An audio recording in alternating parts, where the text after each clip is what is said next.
अच्छा, कभी सोचा है कि जब मिठाई की दुकान का शटर गिरता है तो अंदर क्या होता होगा? पर्दे के पीछे मिठाइयों की एक अपनी ही दुनिया जिंदा हो जाती है। आज हम उन्हीं की एक खुफिया मीटिंग में चलेंगे जहां एक बहुत गहरा सबक छुपा है। चलिए इस मीठी सी कहानी में डूबते हैं। जरा सोचिए, छगनलाल हलवाई दिन भर की मेहनत के बाद अपनी दुकान बंद करके घर चले गए हैं।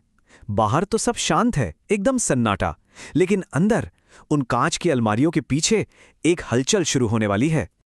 जी हां, जैसे ही दुकान में अंधेरा होता है सारी मिठाइयां अपनी अपनी जगहों से निकलकर एक जगह इकट्ठा होती हैं। आज की रात ना बहुत खास है क्योंकि उन्होंने एक ऐसा सम्मेलन बुलाया है जो शायद उनके भविष्य को हमेशा के लिए बदल देगा। देखिए, ये कोई मामूली गपशप नहीं चल रही है। हवा में ना एक टेंशन सी महसूस हो रही है। आज एक ऐसे गंभीर मुद्दे पर बात होनी है जो उनके वजूद पर ही सवाल उठा रहा है, और इस मीटिंग में कोई भी एब्सेंट नहीं है। तो भाई इस मीटिंग का अध्यक्ष कौन है?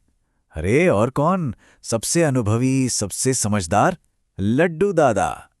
सबकी नजरें उन्हीं पर टिकी हैं कि उनका तजुर्बा ही इस मुश्किल घड़ी में कोई रास्ता दिखाएगा। और जरा देखिए तो कौन कौन आया है।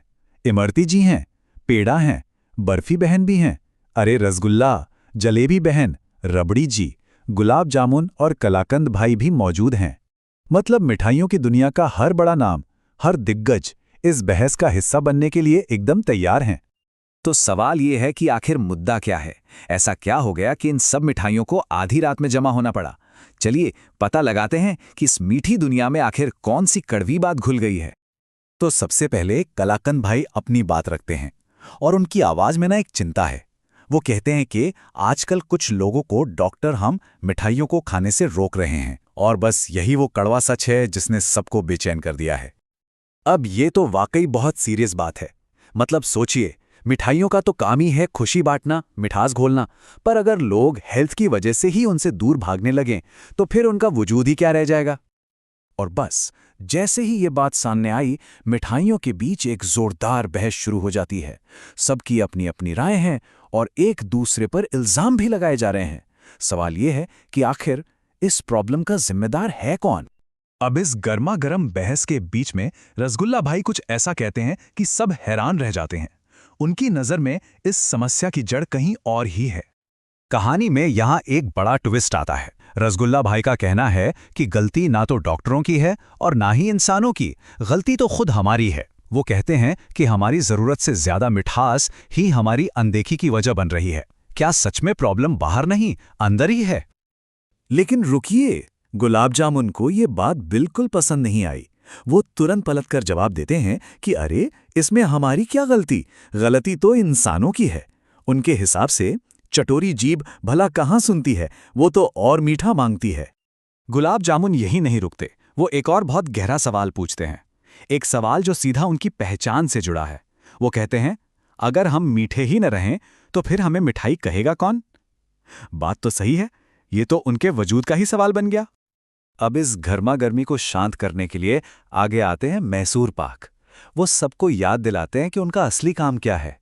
वो कहते हैं, अरे भाई, मिठास तो हमारा स्वभाव है, लड़ो मत, बस दिल खोलकर मिठास फैलाओ। मतलब वो लड़ाई की जगह प्यार बांटने की बात कर रहे हैं। तो ठीक है, ब्लेम गेम और बहस तो बहुत हो गई। अब वक्त है एक सोल्यूशन ढूंढने का। और कहानी अब उस मोड़ पर है जहां लड्डू दादा अपनी समझदारी से इस पूरी गुत्थी को सुलझाने वाले हैं। और यहीं पर एंट्री होती है हमारे अध्यक्ष लड्डू दादा की। वो सबकी बात बहुत ध्यान से सुनते हैं और फिर एक ऐसा रास्ता निकालते हैं जिसमें सबकी बात का मान रह जाए, एक बैलेंस्ड सॉल्यूशन। लड्डू दादा का प्लान ऐसा है जिसमें जिम्मेदारी किसी एक की नहीं बल्कि सबकी है। उनका ये 3 पॉइंट प्लान है। पहला, हम मिठाइयां अपने अंदर चीनी थोड़ी कम कर लेते हैं। दूसरा, लोगों को भी खाने में थोड़ा कंट्रोल रखना होगा। और तीसरा, हम सब मिलकर लोगों को एक हेल्दी लाइफस्टाइल जीने के लिए मोटिवेट करें। देखिए कितना बैलेंस्ड और समझदारी भरा सॉल्यूशन है। और फिर लड्डू दादा एक बहुत ही गहरी बात कहते हैं। वो समझाते हैं कि अगर हम अपनी ऊपर की मिठास थोड़ी सी कम कर भी दें तो हम लोगों के दिलों में, उनके रिश्तों में असली मिठास घोल पाएंगे। वाह, मतलब कम होकर भी ज्यादा देने की कला। तो अब ये मीटिंग अपने आखिरी दौर में है। सबको एक सॉल्यूशन मिल चुका है और यहीं से इस पूरी कहानी का सबसे बड़ा, सबसे गहरा सबक निकल कर आता है।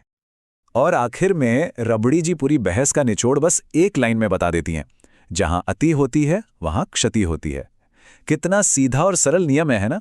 मतलब किसी भी चीज की ज्यादती हमेशा नुकसानी करती है, फिर चाहे वो मिठास जैसी प्यारी चीज ही क्यों ना हो।